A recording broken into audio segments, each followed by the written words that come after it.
Assalamualaikum warahmatullahi wabarakatuh. Alhamdulillahirrabbilalamin. Wabihi nasta'inu ala umuri dunia waddin. Wassalatu wassalamu ala asrofil anbiya wal mursalin Sayyidina Muhammad wa ala alihi washabihi ajmain, amma ba'du. Perkenalkan, nama saya Agus Syairi dari program studi pendidikan agama Islam kelas A3 angkatan 2023. Pertama, kita akan membahas apa itu pendidik. Nah, pendidik adalah individu yang secara sadar berupaya mempengaruhi orang lain untuk mencapai tingkat kemanusiaan yang lebih baik. Hal ini menunjukkan bahwa setiap pendidik atau guru memiliki tanggung jawab dalam perkembangan peserta didiknya. Pada dasarnya, pendidik atau guru memainkan peran yang sangat penting dalam proses pembelajaran. Kualitas pembelajaran salah satunya dipengaruhi oleh kompetensi pendidiknya. Pendidik yang berkualitas tinggi mampu menciptakan dan merancang materi pembelajaran yang lebih inovatif dan bermanfaat. Mereka juga mampu mengatasi kekurangan dalam materi dan peserta didiknya dengan menciptakan lingkungan belajar yang kondusif serta strategi pengajaran yang efektif dan fleksibel. Nah, peran guru dalam kegiatan belajar mengajar ini sangatlah penting dan mencakup berbagai aspek seperti sebagai pengajar, manajer kelas, pengawas, motivator, konselor, dan penjelajah. Dalam hal ini, saya akan membahas peran yang paling dominan serta klasifikasi guru menurut Uzair Usman. Pertama, guru sebagai demonstrator. Sebagai demonstrator, pengajar, atau dosen, seorang guru itu seharusnya selalu menguasai materi pelajaran yang akan disampaikan dan terus mengembangkan pengetahuannya. Nah, peningkatan kemampuan dalam bidang ilmu yang dimiliki sangat berpengaruh pada hasil belajar siswa. Jika seorang guru kurang dalam menguasai materi, maka pengaruh pada hasil belajar siswa akan menurun. Salah satu aspek yang perlu diperhatikan oleh guru adalah bahwa mereka juga merupakan pelajar. Ini berarti guru harus terus belajar agar dapat memperkaya pengetahuan mereka.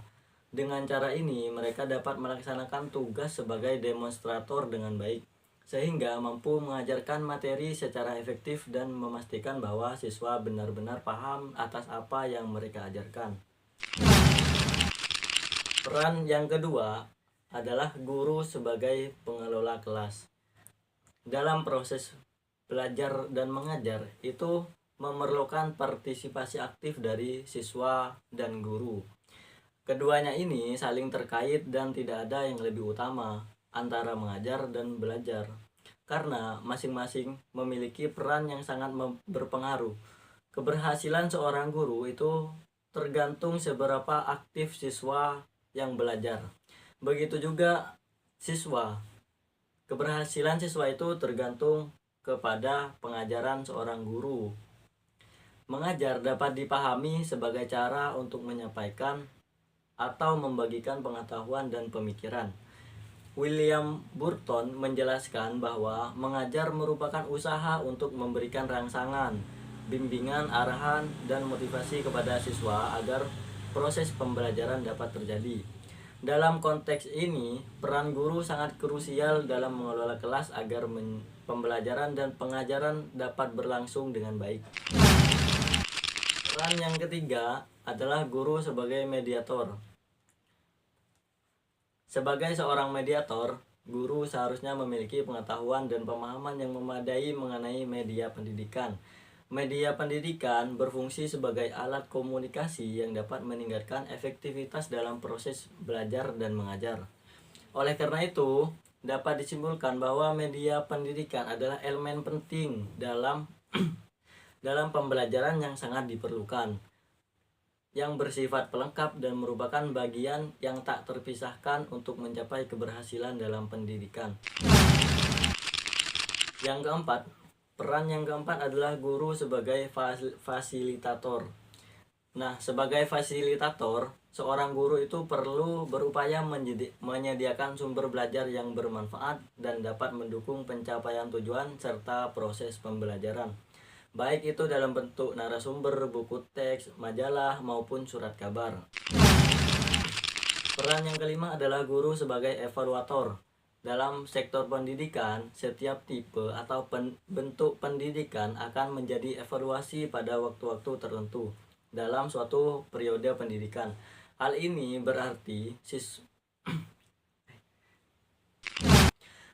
berarti bahwa selama periode tersebut, penilaian terhadap hasil yang telah dicapai dilakukan secara berkala, baik oleh peserta didik maupun pendidik. Penilaian sangat penting karena melalui proses ini, guru dapat memahami sejauh mana tujuan telah tercapai, tingkat penguasaan siswa terhadap materi, serta efektivitas metode pengajaran yang digunakan. Jadi, guru itu perlu mengadakan evaluasi dalam kelas. Untuk apa? Untuk memahami sejauh mana tujuan yang telah ia capai, atau sejauh mana siswa dapat menguasai materi yang telah diajarkan. Peran yang keenam adalah guru sebagai motivator. Nah, beriringan dengan perubahan makna dalam pembelajaran yang beralih dari yang berfokus kepada guru ke yang lebih menitik beratkan pada siswa, peran guru dalam proses pembelajaran juga mengalami perubahan. Salah satu aspek dari perubahan ini adalah peningkatan peran guru sebagai pendorong semangat belajar. Proses pembelajaran akan mencapai keberhasilan jika siswa memiliki semangat untuk belajar. Oleh karena itu, penting bagi guru untuk meningkatkan motivasi siswa agar siswa dapat mencapai hasil belajar yang maksimal. Guru harus berinovasi dalam mendorong semangat belajar mereka sehingga tercipta perilaku belajar yang efektif.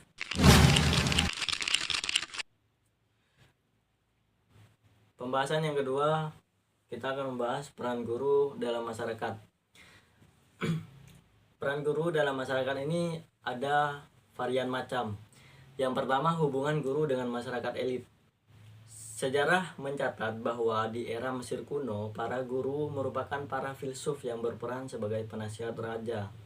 Dalam perkembangan pemikiran Yunani, sosok yang seperti Socrates, Plato, dan Aristoteles menjadi guru yang memberikan pengaruh besar bagi masyarakat Yunani.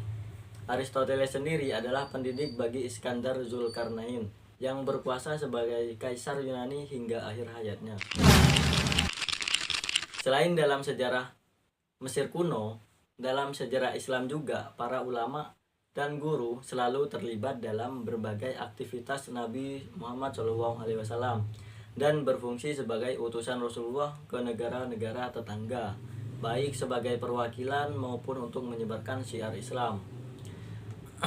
Perkembangan pendidikan Islam di kawasan Asia Tenggara menunjukkan pola yang serupa, di mana ulama-ulama terkenal sering dikunjungi oleh murid-murid dari berbagai daerah, seperti Syekh Daud Fatani di Thailand, Tok Kenali di Kelantan, Madrasah Al-Mansur di Pulau Pinang, Pesantren Hasyim Asy'ari di Tubuh Ireng, Jawa, Madrasah Al-Yunusiyah di Padang Panjar, Sumatera Barat, dan Madrasah Haji As'ad di Sulawesi Selatan. Semua ini adalah contoh peninggalan sejarah yang menggambarkan pengaruh ulama dan guru terkenal dalam perkembangan Islam di wilayah ini atau di masyarakat tersebut.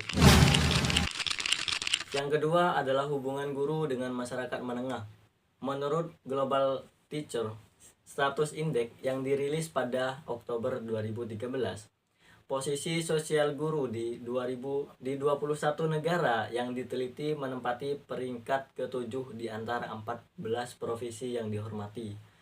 Menunjukkan bahwa profesi guru termasuk dalam kategori kelas menengah.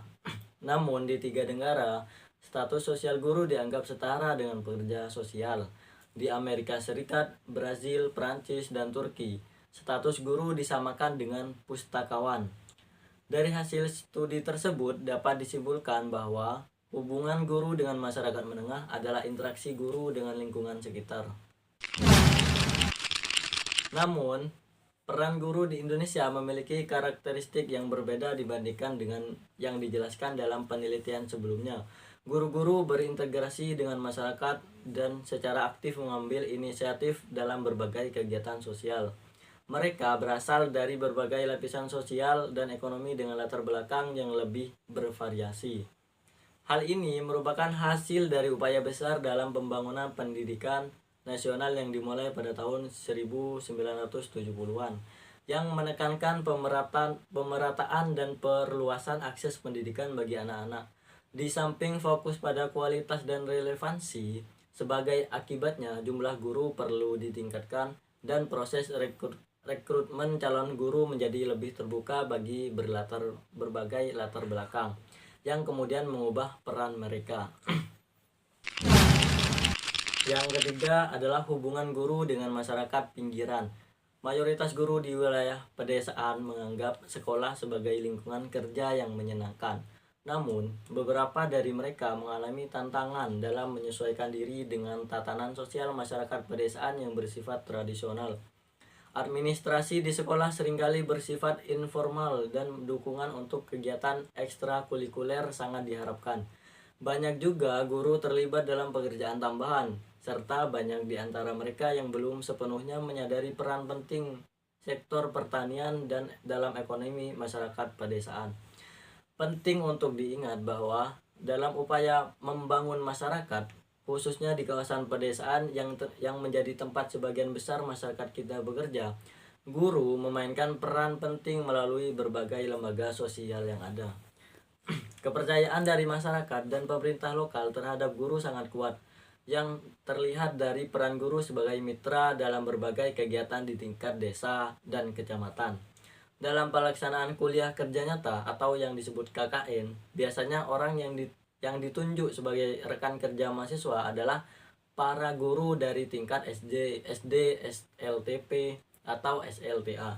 Hal ini juga berlaku untuk kegiatan yang dilaksanakan di tingkat desa maupun kecamatan. Yang keempat adalah guru sebagai tokoh masyarakat dan perannya sebagai intelektual di masyarakat. Dalam pembahasannya Figel mengenai peran guru dalam masyarakat berbasis pengetahuan, menekankan bahwa guru harus diyakinkan bahwa mereka memiliki peran yang sangat penting dalam masyarakat kita, dan bahwa kita menghargai kontribusi mereka. Jadi, guru memegang peranan yang sangat penting bagi masyarakat dan terus berupaya untuk memperluas perannya agar sesuai dengan kebutuhan masyarakat, termasuk dalam bidang budaya dan ekonomi. Mereka mempersiapkan generasi muda untuk menjadi warga negara yang aktif dan mampu belajar secara mandiri sepanjang hidup, dan tentunya sangat penting untuk masa depan mereka. Guru juga terus mengikuti perkembangan potensi peserta didiknya. Pandangan tersebut menunjukkan bahwa guru memiliki peran yang sangat penting dalam masyarakat. Pada sekitar tahun 1978, himne guru diciptakan sebagai bentuk penghormatan dan untuk meningkatkan citra serta martabat para guru. Tentu saja, sosok guru tidak terlihat dengan jelas dan tidak mencolok seperti yang tertuang dalam bait terakhir himne guru yang menyebutkan mereka sebagai pahlawan bangsa yang berjuang tanpa pamrih. Guru itu dihormati dan dipuji karena kontribusinya yang sangat signifikan. Namun, Gerstner mengungkapkan bahwa peran ini akan mengalami perubahan di masa depan. Perubahan tersebut akan terfokus pada hubungan antara guru dengan lingkungan sekitar. Di masa mendatang, guru akan berperan lebih sebagai pelatih, konselor, manajer pembelajaran, peserta, pemimpin, dan pelajar, bukan sekadar sebagai pengajar. Akan tetapi, Stevenson dan Stigler berpendapat bahwa beragam tanggung jawab ini dapat membuat guru merasa kewalahan. Bahkan bagi guru yang paling kompeten sekalipun, mereka bisa merasa kehabisan energi dan sulit untuk melakukan refleksi.